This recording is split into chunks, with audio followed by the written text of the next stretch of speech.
Next adjustment है student bad debts. Bad डेब्ट एक अच्छा एडजस्टमेंट है जो आप P&L में किस तरीके से ट्रीट करेंगे वो मैंने थोड़ा सा यहाँ पे आपको एक्सप्लेन किया है कि बैड डेब्ट, मैंने बैड डेब्ट की जो डेफिनेशन वगैरह है वो जनरल एंट्री की जो मैंने वो बनाई थी वीडियो उसमें थी, लेकिन यहाँ पे एक्सप्लेन किया है कि इस एडजस्टमेंट को आप कैसे P&L में शो करेंगे और देन आफ्टर इसको आप कैसे बैलेंस शीट में शो करेंगे, किस तरीके से इसका ट्रीटमेंट है। ठीक है, तो बैड डेब्ट क्या है? बैड डेब्ट is a loss because of the amount not being receivable. Bad डेब्ट होता क्या है? जो अमाउंट आपको रिसीव नहीं हुआ, एक तरीके का लॉस है, जो डेटर से पैसा नहीं आया है, वो क्या है? बैड डेब्ट है। तो बैड डेब्ट आप कहाँ से दिखाएंगे? Debtor account. तो बैड डेब्ट account debit to debtors personal account. Debtor account जो डेटर है उसके में से ये अमाउंट नहीं आया है, तो आप जब डेटर का पर्सनल अकाउंट बनेगा तो उसमें से बैड डेब्ट account debit to debtor personal account, फिर profit and loss to bad डेब्ट। ठीक है, तो प्रॉफिट एंड लॉस में ये बैड डेब्ट जाएगा क्योंकि फर्म के लिए लॉस है। बैड डेब्ट अकाउंट ट्रांसफर, तो ये बैड डेब्ट कहाँ ट्रांसफर हो जाएगा? P&L में। ठीक है, ये दोनों एंट्री आपको याद होनी चाहिए कि बैड डेब्ट debtor to debtor personal account, फिर profit and loss to bad डेब्ट। ठीक है, अब ट्रायल बैलेंस में आपका इस तरीके से क्वेश्चन गिवन होगा।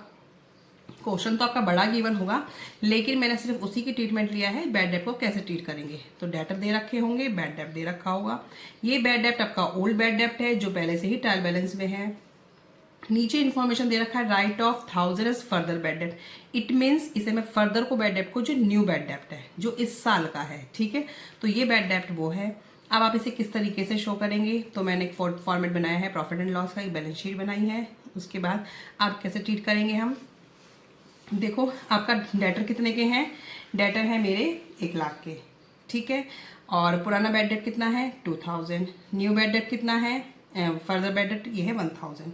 तो मुझे क्या शो करना है? मुझे शो करना है एक तो ये वाला बैड डेट और एक ये वाला बैड डेट, दोनों ही। टू बैड डेट एड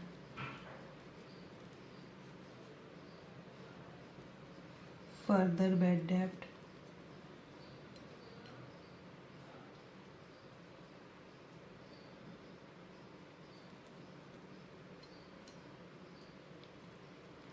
तो ये टोटल आ गए आपके 3000 के बैड डेब्ट।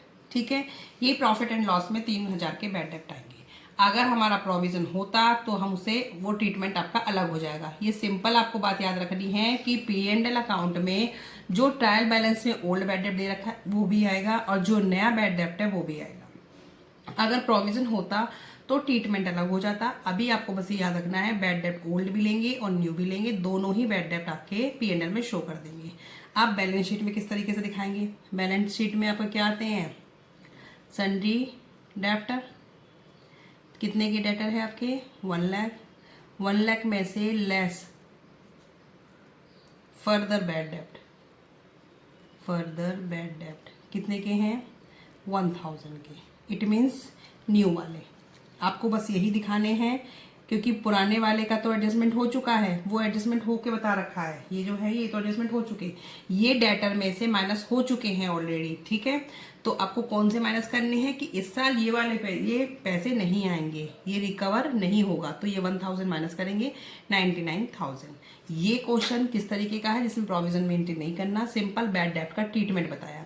तो आपको याद रखना है जो ट्रायल बैलेंस में बैड डेब्ट है और जो फर्दर बैड डेब्ट है, दोनों ही बैड डेब्ट आपके P&L में आएंगे और बैलेंस शीट में डेटर में से फर्दर वाले बैड डेब्ट माइनस होंगे तब आएगा। ठीक है, आपको ओल्ड वाले माइनस नहीं करने हैं।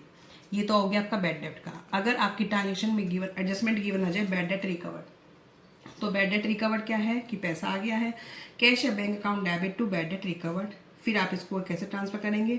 Bad debt recovered to P&L account. तो बैड डेट रिकवर्ड कहाँ आ रहा है? प्रॉफिट एंड लॉस के क्रेडिट साइड में। तो प्रॉफिट एंड लॉस ये से बनाया है, इसमें यहाँ दिखा देंगे बाय बैड डेट रिकवर्ड क्योंकि पैसा आया है। ठीक है, आपको ये ट्रीटमेंट, इसके लिए मैंने अलग से अकाउंट नहीं बना के दिखाया, जब एडजस्टमेंट करेंगे तब आपको समझ आ जाएगा। बस आपको याद रखना है कि P&L में क्रेडिट साइड में बाय बैड डेट रिकवर्ड के नाम से आ जाएगा। ठीक है,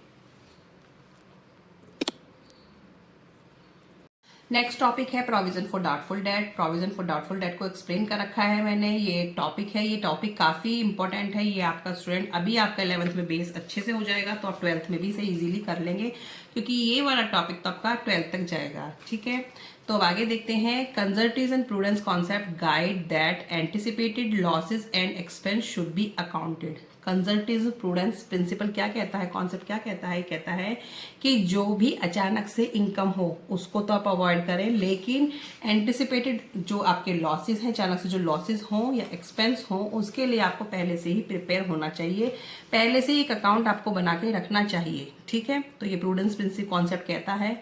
provision for doubtful debt is expected loss. Provision for doubtful debt क्या है, एक एक्सपेक्टेड लॉस है। Amount not expected to be received, तो जो अमाउंट रिसीव नहीं हुआ है उसके लिए पहले से ही प्रोविजन बना के रखें। तो अब ट्रीट कैसे करना है, profit and loss account debit to provision for doubtful debt. तो प्रॉफिट एंड लॉस अकाउंट में ये कहाँ दिखाया जाएगा, डेबिट साइड में दिखाया जाएगा। फिर प्रोविजन फॉर डाउटफुल डेट, इसमें से क्या कवर करेंगे, टू बैड डेट, जो बैड डेट हुआ वो उसमें से कवर कर लेंगे। ठीक है, जो प्रोविजन आपने मेंटेन, एक लग रहा था अमाउंट की अमाउंट नहीं रिसीव होगा, तो उस अमाउंट के लिए आप उससे रिलेटेड उतना अमाउंट आप क्या बना के रख लेंगे, प्रोविजन बना के रखेंगे। तो उस प्रोविजन से आप अपने बैड डेट को कवर करेंगे। तो आपको याद रखना है, प्रॉफिट एंड लॉस के डेबिट साइड में आएगा, और प्रोविजन फॉर डाउटफुल डेट से क्या क्या कवर करेंगे हम, बैड डेट। ठीक है, अब ट्रायल बैलेंस में क्वेश्चन आपका इस तरीके से आएगा, सन्डी डेटर दे रखे होंगे 3 लाख के, डेबिट साइड होते हैं। यहाँ पे एक लाइन लिखी होगी, create a provision for doubtful date 5% on सन्डी debtor. तो ये लाइन आपकी ऐसे गिवन होगी नीचे कि इतने का 5% का क्या करना है, सन्डी डेटर आपको वो provision for doubtful debt create करना है। तो कैसे करेंगे, 3 लाख के आपके डेटर है, 3 लाख का 5% कितना हो जाएगा, 15,000।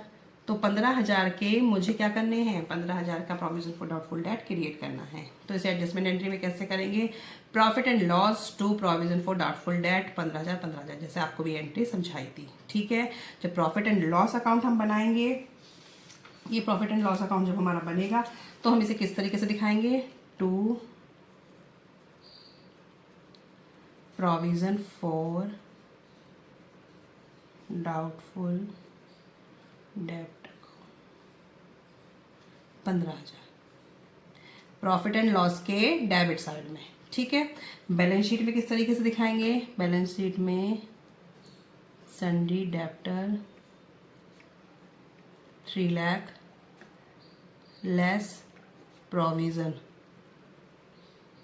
फॉर डाउटफुल डेट, इसे माइनस कर देंगे 15,000 को, तो ये आ जाएगा 2,85,000। इसमें से इतना प्रोविजन हमने मेंटेन कर लिया था, ये डाउट में कि पैसा नहीं भी आ सकता है, तो अब हमारे कितने के डेटर हैं, 2,85,000 के। तो ये सिंपल है, मैंने पहले बैड डेट की बताई है, अब मैं प्रोविजन की बताई है, ये कि प्रोविजन आ जाएगा तो वो किस तरीके से मेंटेन करना है। याद रखना है कि 5% का मेंटेन करना था, तो 5% में 3 लाख पे लगाया, 15,000 का मेंटेन हुआ, उसे हम लेस कर देंगे। तो आपको पता होना चाहिए provision for doubtful date profit and loss में डेबिट साइड में, क्यों, क्योंकि लॉस है, और डेटर में से माइनस करके आएगा। ठीक है स्टूडेंट, अब मैंने आपको बैड डेट बता दिया, प्रोविजन फॉर डाउटफुल डेट बता दिया। अब ये सब इकट्ठा आएंगे तो किस तरीके से आएंगे, नेक्स्ट क्वेश्चन देखते हैं।